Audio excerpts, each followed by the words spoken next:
Magandang araw kaibigan! Tuloy po kayo sa Felicidad's Channel. Sa mga kwento ng buhay at pag-ibig na hinalukay sa natatagong baul ni Felicidad. Pero bago po tayo magpatuloy, huwag niyo pong kalilimutan na i-like ang video, i-subscribe ang channel, at i-click ang notification bell para lagi kayong updated sa mga parating pa na upload.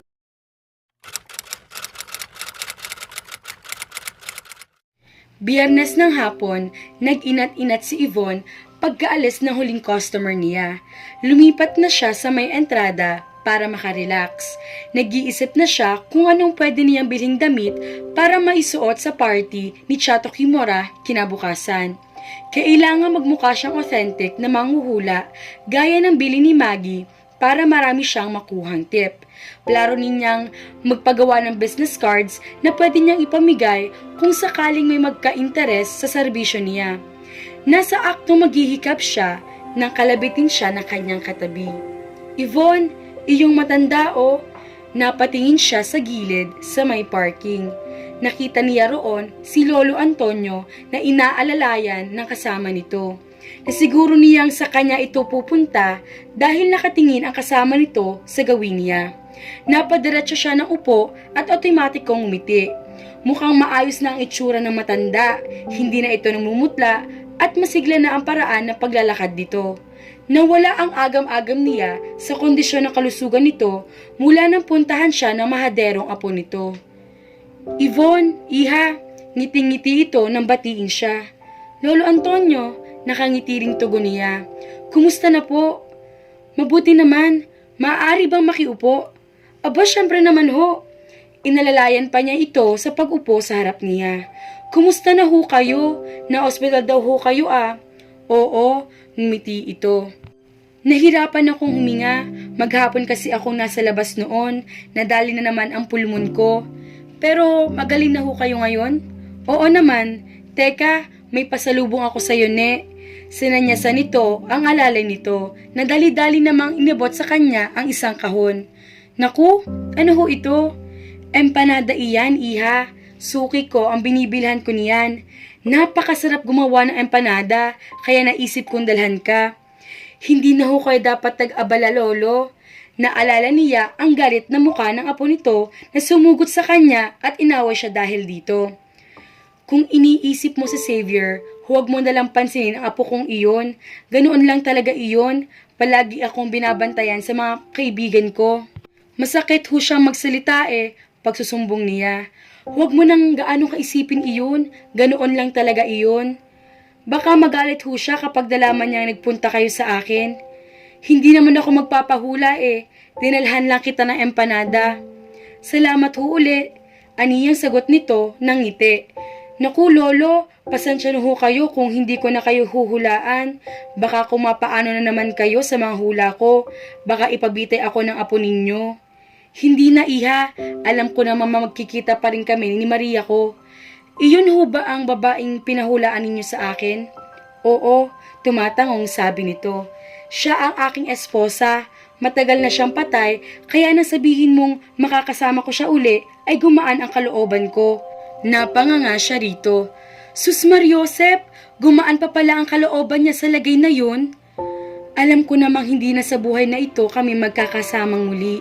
Pero pinalakas mo ang paniniwala kong magkikita at magkakasama naman kami sa kabilang buhay.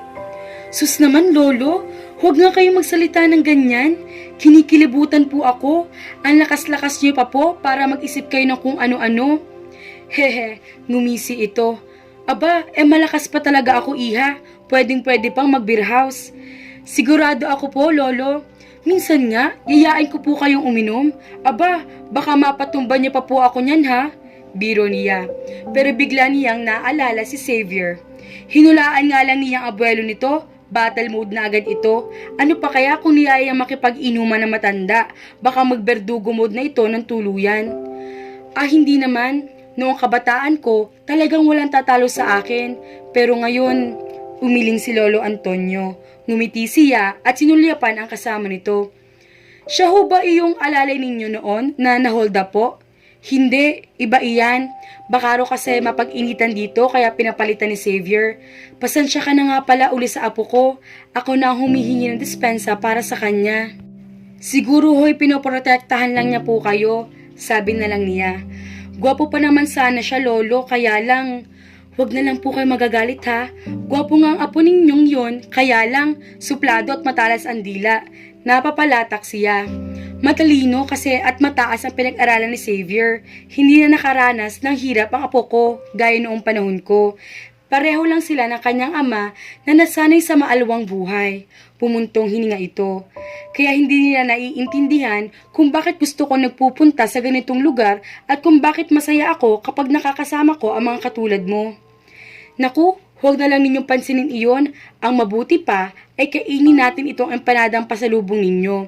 Magpapabili na lang po ako ng soft drinks. Huwag na iha, pasalubong ko iyan sa iyo, kaya para sa iyo lang iyan, hindi na kita sasaluhan. Binalingan nito ang alalay nito. Mamasyal ka muna, Nilo. Sige ho, lolo, huwag kayong aalis dito ha. Dito ko kayo babalikan.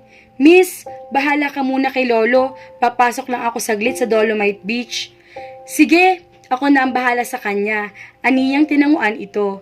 Binalingan uli niya si Lolo Antonio. Sabay na po tayo magmerienda, lo. Ang dami ho nitong dala ninyo eh. Sisi! Tumaas ang isang kilay niya nang marinig ang pamilyar na ipit na boses ng kapatid niya si Beverly, aka Bevanga. Hi sis! Bati uli nito sa kanya. Nakapayong pa ang talipandas na kapatid niya na galing muli sa buhanginan. Natural ang makeup nito at kung hindi nga lang mas maumbok ang dibdib niya, mapagkakamalang siya ito dahil sa malaking pagkakahawig nila. Kinunutan niya ito ng noo. Anong ibabalita mo naman? Siya nga pala, pagbalik ko na lang galing sa party akong papasya sa puting buhangin. Huwag na ate, di para babalik si Smith at may inaasikasong papeles sa DFA. Talaga bang inirereto mo ako sa Smith baka mo na yun?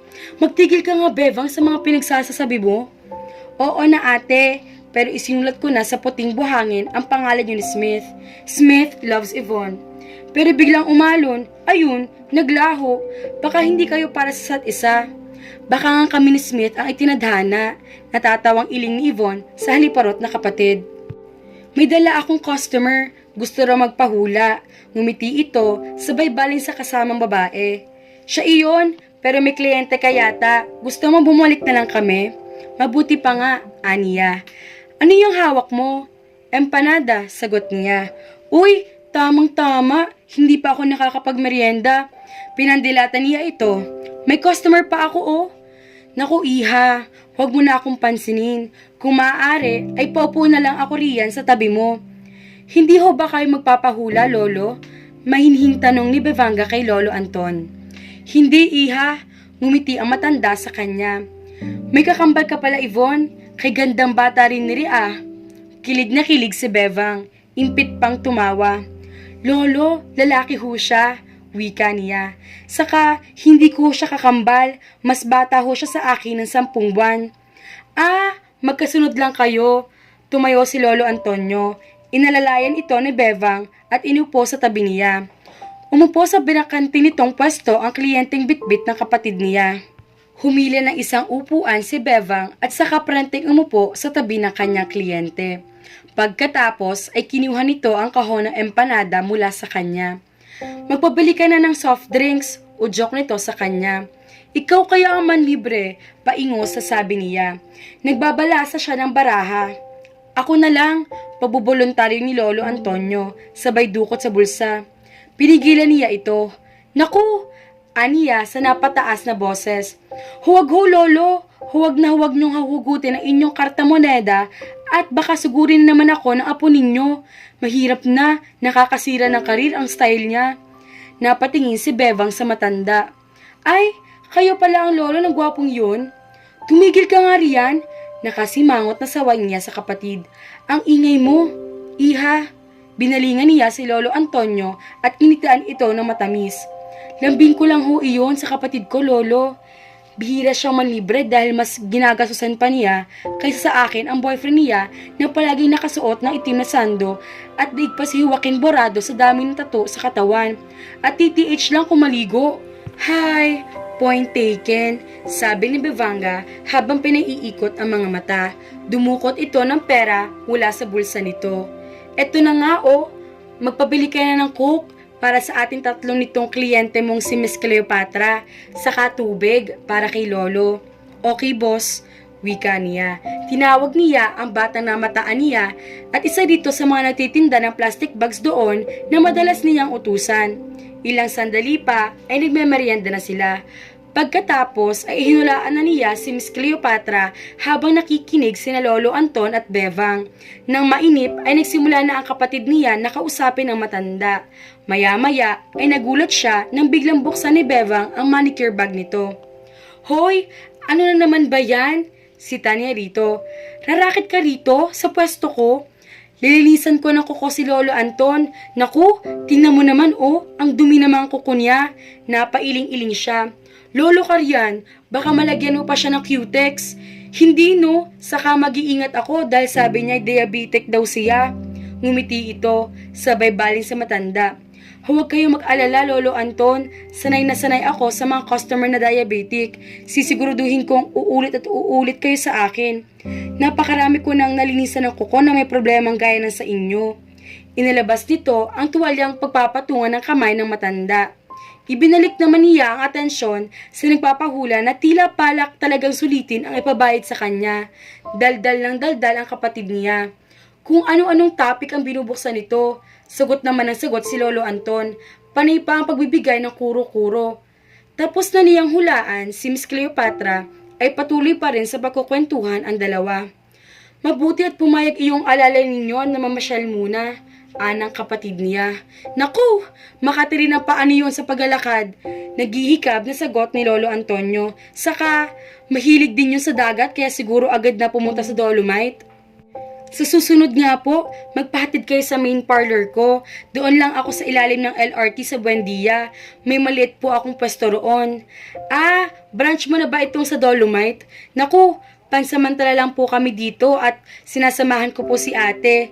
Teka, sinong naiwan doon ngayon? Tanong niya. Si Chita? Oo, kayang-kaya na niya iyon, sagot ni Bevanga, sabay baling sa matanda.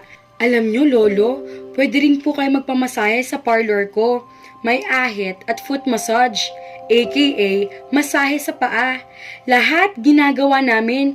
Kaya sa susunod, ay doon naman kayo magpunta para kumpleto serbisyo po kayo. Hindi na siya makakapaglakad ng ganoon kalayo, Bevang. Ay, oo nga pala. Hindi kumikibo ang matanda. Narealize nila na tulog na pala ito sa pagkakapikit nitong iyon. Huwag mong susugatan yan ha, bili niya kay Bevang nang simula nito ang pagpe-pedicure sa matanda. Patay ka sa akin kapag may nangyari dyan. Ayokong maaway na naman ng maligalig na po niyan. Naku sis, hindi mangyayari yon no? Ako pa. Anyway, pinuntahan nga pala kita dito dahil may sadya ako. Ano ba yung sinasabi ni Chita na magpapaayos ka raw bukas? Oo, may pupuntahan akong Halloween party, kina Chato Kimura. Babayaran daw ako para manghula at magbasa ng tarot cards. Aba, sosyal ha? Hindi ko nga alam kung anong isusuot ko eh. Ay, may outfit ako. Iyong ginamit ko nang mag-Grand Slam ako 2 years ago sa mga beauty pageants. Alam Madam Auring iyon with matching malaking kristal at turban. Umasim ang mukha niya. Ayoko magmukhang luka-luka. Dapat kagalang-galang ako. Eh di, itim na blouse na lang. Saka slacks ang isuot mo. Tapos, shade na black and silver with matching red lipstick na lang i-apply natin sa mukha mo. Para mysterious ang arrive. Sa tingin mo, okay sa akin yon? Walang palya. Ako pa? Bumuntong hininga siya at na magsalita uli ay seryoso na. Kumusta na nga pala ang pag-aaral mo sa cosmetology school? Okay naman, ngumiti ito. Sisiw na sisiw, ako ang pinakamagaling sa klase namin. Hindi siya kumibo. Gaya niya ay nawala na rin ito ng gana mag-aral at tapusin ang IT course nito sa kolehiyo. Sa halip ay nag-concentrate na lang ito sa pagiging beautician. Ang kaibahan lang nila, hindi ito tumigil sa pagpapaunlad sa sarili. Nag-aral ito ng cosmetology at patuloy pa rin nag-aaral sa iba't ibang eskwelahan. Marami na rin itong napanalunang award sa hair and makeup competitions, kaya na magpadala ang isang prestihiyosong cosmetic school ng offer sa ilang piling hair and makeup stylists para bigyan ng scholarship ay isa ito sa mga nai-refer ng mga vocational schools na pinasukan nito. Kailan ka matatapos? Usisa niya. 2 months pa, pero may alok na sa akin ng isang Korean investor. Siya ang magpopondo at ako ang hahawak ng operations ng isang sosyal na salon na balak niyang buksan sa Ortigas. Talaga? Ano sabi mo? Pinag-iisipan ko pa. Bakit pag-iisipan mo pa? Ayoko rin namang iwan basta-basta ang parlor ko rito. Engot, ipahawak mo na lang iyon kay Chita. Sayang naman ang pagkakataon. Pag-iisipan ko pa. Hindi na siya sumagot. Hindi niya ito pipilitin dahil alam niya matigas din ang ulo nito na katulad niya. Ayan, tapos na. Kapag kuwan ay saad nito. Tiningnan niya ang malilinis na kuko ni Lolo Antonio sa kamay at paa. Wow ha, hindi nagising si Lolo. Ako fa? Mayabang na sabi nito. Ngumiti siya. Iyan ang gusto ko sa'yo manang-mana ka sa akin. Noon naman dumilat si Lolo Antonio. Sa itsura nito ay tila hindi nito alam kung nasaan ito. Nang magtama ang mga mata nila ay ngumiti siya. Lo, okay na. Tiningnan nito ang nagsalitang kapatid niya. Tapos na ba? Napangiti siya bago iniabot ang tubig dito na agad namang kinuha at ininom nito. Aba, ang bilis magkano ba?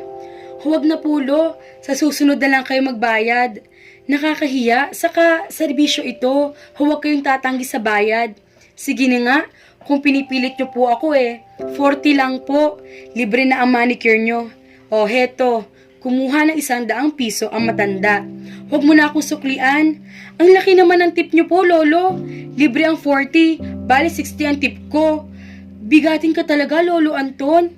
Ngayon ko lang uli nakita malinis ang kuko ko dahil ayaw palinisan ni Xavier at baka raw ma-infection. Paminsan-minsan ho, hindi ninyo dapat sinusunod ang apo ninyo. Dapat siya ang sumusunod sa inyo, paninarmon pa na kapatid niya. Oo nga no, may punto ka. Pagsang-ayon ng matanda. Gusto niyo po ng pandesal? Tanong niya rito. Hindi na, tanggi nito. Eksakto namang dumating ang layas na alalay nito. Lolo, uuwi na ho ba tayo? Nangungulit na iyong driver tinatawagan na raw siya ni Sir Xavier. Siya, sige, uuwi na kamo. Tumayo si Lolo Antonio. Inalalayan ito ng kasama nito. Bumalik lang kayo kapag wala kayong ginagawa ha, pahabol na sabi niya. Oo, salamat ining. Habang papaliw ito ay kumakaway pa ito sa kanilang magkapatid. Pumalatak si Bevanga. Ikaw talaga? Ate Yvonne, may mga alaga ka na sa Quiapo, pati dito sa Dolomite, may inaampon ka pa? Nalulungkot ang mga iyon dahil wala nakakasama. Hayaan mo na ako. O siya, ako'y aalis na rin. Hapon na at baka marami ng tao sa parlor. Mamayang gabi, pumunta ka roon para matesting natin iyong damit na hinihiram mo, pati yung makeup mo. Babalik din agad ako dito at malapit naman kapag nag-PM sa akin sa Smith. Pero paano si Tante? Sige ate, bye for now. Sige, hintayin mo ako. Huwag ka na makikipag-date ha kung kani-kanino at baka makalimutan mong may usapan tayo, gaya ng madalas mangyari. Wika niya. Oo na. Bit-bit ang manicure bag na tumayo na ito at iniwan siya. Iiling-iling na naglipat siya ng mga gamit at balak na din niya mag-report kay Kuya Berto bago umalis maya-maya. Hindi maipahinta ang mukha ni Xavier habang nakikipag-usap siya sa 83 anyos na abuelo niya. Kanina pa niya hinihintay na umuwi ito mula sa Rojas Boulevard. Pagod siya mula sa maghapong pagkatrabaho pero pinilit pa rin niya makauwi ng maaga para masaluhan sa paghahaponan ang Lolo Antonio niya. Palagi ito nagreklamo na wala ito makausap sa bahay kaya pilit niyang pinupunan ang maghapong pagkawala niya. Pati kasi ang mga kawaksi nila ay hindi ito mabigyan ng oras dahil na rin siguro sa aking kasungitan nito. Hindi naman katakataka iyon dahil sa edad nito. Bukod doon ay sakitin pa ito. Alas 5 pa lang ng hapon ay nasa bahay na siya. Pero sa halip na abutan niya ito roon, siya pa ang naghintay na makauwi ito mula sa paglilimayon. Balak pa naman sana niyang ipasyal ito. Iyon na lang ang paraan niya ng pagre-relax. Bakit nagpagabi kayo, Lo? Hindi ba't may usapan tayong pag-uwi ko ay papasyal tayo kay na Lolo Pepe? Aniyang ang tinutukoy ay ang matalik na kaibigan nito. Naku! Huwag na lang tayong umalis dahil pagod na ako. Saka, hindi pa naman mawawala si Pepito. Malakas pa iyon sa tama raw. Anumang araw ay pwede ko siyang dalawin. Mas okay magpahangin sa tabing dagat at nakakalanghap ako ng sariwang hangin. Napapalatak siya. Sa muling pagtingin niya rito ay hindi na nakaligtas sa kanyang paningin ang malinis na kuko nito sa mga paa at kamay. Lo, ano yan? Bakit nakamanicure yata kayo? Nakakunot ang noong tanong niya. Sumama ang timplada nito. Abay, ano ba naman ang masama kung maging malinis ang mga kuko? Eh hindi naman ako magsasaka o mekaniko. Pabalang na sagot nito sa kanya. Lukot na lukot ang mga mukha nito. Naku nga, ikaw nga, Savior, tigil-tigilan mo ako. Huwag mo akong didiktahan at malinaw pa naman ang pag-iisip ko. Manang-mana ka sa ama mo na kung makaasta ay parang hindi ko kaya ang sarili ko. Ano ako, inutil? Napakamot siya sa kanyang baba. Pigil ang pagniwi. Baka kapag nakita nitong umiwi siya ay tuluyan na siyang mahambalos nito ng baston nito. Lolo, hindi ho sa dinidiktahan ko kayo. Pero alam niyo namang iniingatan ko lang na huwag kayong masugatan dahil baka pagsimulan pa iyon ang komplikasyon ng diabetes ninyo. Hindi niyo naman kailangan magpamanicure, sabi niya. Saka, hindi ba't sinabihan ko naman kayo na huwag na kayo dapat bumalik sa manghuhulang iyon? Baka kung ano-ano na naman ang sabihin nun sa inyo. Malay nyo kung anong ipinaiinom nun sa inyo. Baka gayumahin pa kayo nun. Naku, tumigil ka nga, Savior. Ang sabihin mo, gusto mo lang na makulong ako dito sa bahay. Isang beses na nga lang sa isang linggo ako nakakalabas. Pagbabawalan mo pa ako? Pwede niyo naman akong intayin at sasamahan ko kayo mamasyal, Lolo. Tingnan niyo naman kasi, Lolo. Mukhang mataas na naman ang BP ninyo dahil nainitan na kayo. Ang init agad ng ulo ninyo. Pumalatak siya. Kung gusto niyo na makakausap, dadaling ko kayo sa clubhouse. Ipapahatid ko kayo roon sa umaga at ipapasundo ko kayo sa hapon. Kung hindi nga lang kayo ma-stress, hahayaan ko pa kayo magsabong eh. Mahilig ito sa sabong noong malakas-lakas pa ito. Huwag lang kayo nakikipagkaibigan sa kung sino-sino. Sige nga, sino makakasama ko sa clubhouse sa sinasabi mo? Iyong mga ulyaning mahahangin dito sa loob ng subdivision? Sino ang makakaututang dila ko? Si Cesario? Nayayabangan lang ako at kukwentuhan na sinuwerte siya noong dekada 50. Gayong ni sa kalingkingan na kinita ko noong panahong iyon ay wala naman siyang binatbat. Pakikinggan ko ba naman ang mga ganoon? Pwede naman kay Lolo Pepe kayo makipagkwentuhan kung ayaw ninyo sa clubhouse. Naku, nangihina ako kapag tinatabihan ko si Pepito. Kung hindi man ako mamatay sa alteprasyon, baka unahan ako ng sakit sa baga, sa lakas man na ba ako ng isang iyon. Hindi ko nga alam kung bakit hindi dinadapuan ng sakit ang lekat na iyon. Tsak na may anting-anting iyon. Noong kalakasan namin, ang alam ko ay namamanata iyon sa bundok Banahaw kapag Semana Santa. Lolo, huwag ang manghuhulang iyon ang kaibiganin ninyo. Alam ko maganda siya, bata pa, at tsak na magaling mang-uto, lalo na sa mga katulad ninyo. Wala kayong kalaban-laban kapag sinimula na niya kayong gayumahin. Abat, pangahas kang bata ka ah. Hindi ko ipagpapalit ang lola mo sa kahit sinong babae. Abay, wag mo nga masabi-sabi yan at mahal na mahal ko ang lola mo. Isa pa, mababait silang mga taga-Dolomite. Huwag kang bintang ng bintang dyan kung di mo kilala yung tao. Lo, saan na naman kayo pupunta? Sa kwarto na naman. Magkukulong na naman kayo dahil nagtatampo kayo. Sa konsumisyon niya sa katigasan ng ulo nito, hindi malayong mauna siya ritong sumakibilang buhay. Kaunti na lamang at malapit na siya magmukhang kasing edad nito dahil sa stress. Hindi mo kasi ako mapagbigyan sa maliit kong hiling. Naghihimutok sa sabi nito, saka siya tuluyang iniwan. Napailing-iling na lang siya. Nakakailita ang ugali ng lolo niya. Alam niyang matanda na ito at expected naman iyon, pero minsan ay nauubos ang pasensya niya rito. Ganoon pa man, ay mahal na mahal niya ito. Ito lang ang tanging pamilya na kagisnan niya. Kahit pa nga matanda na ito, ay ito ang tumayong nanay at tatay niya. 5 taong gulang pa lang siya nang maghiwalay ang kanyang mga magulang. Nasasaktan pa rin siya minsan kapag naiisip niya ang mga alaalang natatandaan niya mula sa batang edad na iyon. Narinig niya mag-usap noon ang kanyang mga magulang at pinag-aawayan ng mga ito kung kayo na siya dapat mapunta dahil wala sa mga ito ang may gustong kunin siya. Bakit sa akin siya mapupunta? Hindi ko siya anak dahil malandi ka. Mali ko kung sino ang tatay ng batang yan. Napakawalang kwentang tao mo. Kamukhang kamukha mo siya kaya ayokong sa akin siya mapunta. Namumuhi ako sa iyo at ayoko may magpapaalala sa akin na pagmumukha mo. Napapikit na naman siya nang mag-echo sa pandinig niya ang mga palitan na salita ng kanyang mga magulang. Sa gitna ng pagtatalo ng mga ito ay nakialam si Lolo Antonio, ang ama ng papa niya. Kinuha nito ang custody sa kanya. Mula noon, sa tahanan na siya nito tumira. Nagtungo sa Amerika ang kanyang ina at ang kanyang ama naman ay tuluyang umuwi sa pangalawang pamilya nito. Si Lolo Antonio ang tumayong magulang niya. Mula noon, kailanman ay hindi na niya hinahanap ang presensya ng kanyang mga magulang sa buhay niya. Sapat na si Lolo Antonio para sa kanya. Lahat ng honors at academic excellence na nakuha niya ay inihandog niya sa kanyang lolo. Summa cum laude siya nang makatapos sa kursong Hotel and Restaurant Management sa isang universidad sa Maynila. Nakapagtrabaho agad siya. Maganda na ang posisyon niya sa isang 5-star hotel nang matanggap siya sa inaplayan niyang scholarship sa isang pamosong culinary school sa France. 3 taon siyang nawala sa Pilipinas. Pagbalik niya, ay nagtrabaho siya bilang head chef sa isang malaking chain ng hotel.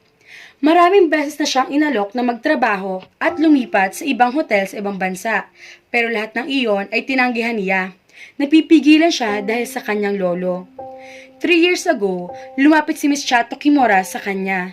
Inalok siya nito ng partnership sa pinaplano nitong itayong restaurant. Nag-aaral ito ng HRM noon.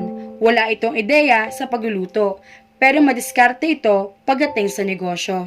Impressed siya sa pagiging matapat nito, kaya pinag-isipan niya ang alok nito. Prangkang magsalita ito, walang sugarcoating, kaya nakuha nito ang tiwala niya. 8 months later, pinasinayaan ang the finest restaurant sa Makati. He never looked back since. Ngayon ay mayroon na silang 3 branches at nagbabalak pa silang magbukas ng 2 dahil sa tagumpay ng kanilang partnership. Ngayon ay iniisip nila na magkaroon ng offshoot ang kanilang Parisian-inspired restaurant. Nag-iisip sila magtayo ng pangmasang kainan. Iyong abot kaya ang halaga para makapag-cater sila sa middle-class market. Target nila iyon dahil iyon ang pinakamalaki ang bulto na gumagastos sa ekonomiya. Nasa proseso pa sila ng pagpaplano. At ngayong buntis na naman si Chato, lalong hindi sila nagmamadali dahil masalan itong magdalang tao. Sa edad niyang 32, sinadya niyang manatiling single at isakripisyo ang isang magandang karir sa ibang panig ng mundo for the love of Lolo Antonio. Stand still ang love life niya dahil sa dinami-rami ng babaeng pipintasan at aayawan. Ang nobya pa niyang si Beatriz ang worst sa paningin ng kanyang lolo. Hindi nito itinatago kay Beatriz ang disgusto nito sa babae, kaya 2 taon na silang magkasintahan ay hindi pa siya makapag-commit sa babae. Napaka-sensitive ng usapang iyon para sa kanya. Kaya kapag tinotopak ang lolo niya at nagpapakita sa kanya na kagaspangan ng pag-uugali, despite his age, ay hindi niya maiwasang maghimutok. Mahal niya ito at ginagawa niya ang lahat para sa ikalulugod nito. Pero bakit palagi pa rin siyang inaaway nito? Nakatahina yata sa DNA nito ang pagiging reklamador. Tuluyan ang sumakit ang ulo niya. Ang blood pressure naman yata niya ang tumaas. Pasalampak na umupo siya sa sofa. Sa pagkakapikit niya ay tuksong pumasok sa imahinasyon niya ang manghuhulang iyon sa Dolomite. She was pretty. Kahit hanggang langit pa ang pangako ng lolo niya na hindi na uli ito mag-aasawa. Mapipigil ba niya ito kung mauuto ito ng isang gold digger na gaya ng babaeng iyon? Nahilot niya ang kanyang sentido. Sa isipin pa lang na manghuhula ang babaeng maaaring kinalolokohan ng lolo niya ay nadadagdagan na ang gitla sa kanyang noo. Alam niyang mas vulnerable ang mga taong nasa edad ng kanyang lolo. He was genuinely concerned about his grandfather. Lolo Antonio was a lonely old man. Kung ganoong nasisiyahan ito sa company ng babaeng iyon, dapat ngayon pa lang ay gumawa na siya ng drastic move. Mukhang hindi uubra ang minsanang pagbisita niya sa Dolomite para bigyan ng babala ang babae. Bumuntong hininga siya. Sa wala na makakausap ay tinawag niya ang namataang si Ruben, ang bagong personal alalay ng lolo niya. "Kumusta ang lakad ninyo ni lolo kanina?" usisa niya. "Ayos na ayos ho, sir. Enjoy na enjoy si Lolo Antonio sa kahuntahan niyang magandang manghuhula. Nakangisipang sagot nito. Ngali-ngaling basagin niya ang naka-expose na postiso nito. Nag-isang linya ang mga kilay niya. Na magsalita siya ay parang sarili lang niya ang kinakausap. Mayaman si Lolo, alam ko ho yun sir. Tila nagugulo ang komento ni Ruben. Sinuwerte siya pagkatapos ng panahon ng hapon dahil nakapagtrabaho siya sa base ng mga Amerikano. Pinayagan siyang mabili ang lahat ng scrap na bakal at mga sasakyan sa loob ng Subic noon. Ibinebenta niya iyon na mas mahal na halaga. Tiba-tiba siya noong panahong iyon, pagkukwento niya. Nang makapag-ipon siya ay nagtrabaho siya at nag-aral ng engineering. Engineer ho si Lolo Antonio? Gulat na sabi nito, halatang na-impress. Tumango siya. Pagka-graduate niya ay nagtayo siya ng construction company gamit ang perang naipon niya. Dahil panahon noon ng pagtatayo ng mga buildings, nakilala agad ang kumpanya niya. Maswerte nakakuha siya ng malalaking deal. Yumaman siya ng husto dahil doon. Tumango-tango lang si Ruben. Alam niya na tulad ng iba, ang akala nito ay simpleng lolo lang si Lolo Antonio. Palibhasa cowboy ang matanda at mas gusto ang mga jologs na bagay sa buhay. Bukod sa construction company niya, ay nagbukas pa rin siya ng maraming hardware stores. Nakilala ang apelyido Marcelo sa Zambales dahil sa negosyo niyang iyon. Magaling si Lolo, sinamantala rin niyang mura ang mga lupa noon. Namili siya ng mga lupain na ngayon ay pinakikinabangan ng mga anak niya. Ang mga lupain iyon din ang pinag-aaway ng mga tiyahin at tiyuhin ko, kasama ang papa ko, kahit buhay pa si Lolo. Pumalatak si Ruben. Waring na obligang magbigay ng opinyon.